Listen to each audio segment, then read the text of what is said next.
अगर आप भी चाहते हैं कि डीजे बालकृष्ण म्यूजिक के ऑडियो वीडियो सबसे पहले आप तक पहुंचे, तो लाल बटन दबाकर चैनल को सब्सक्राइब जरूर कीजिए और हाँ, बेल आइकन को दबाना ना भूलें।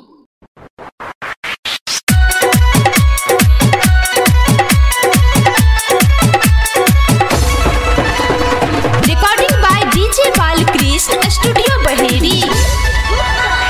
डीजे बला के उंगली पर नचावे,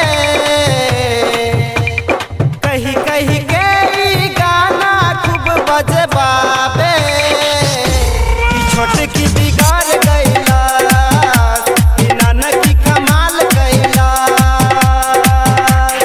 डीजे बला के उंगली पर नचावे,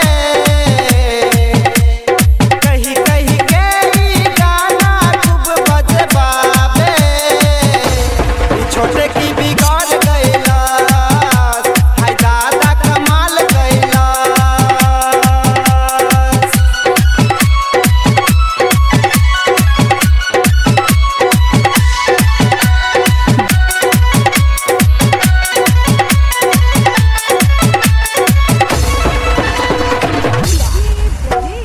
कहेली गाना बजाब झमकौआ,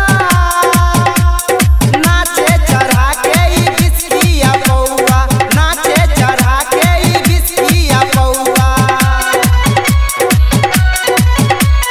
लइकन के बीच में कमर खूब लचकावे,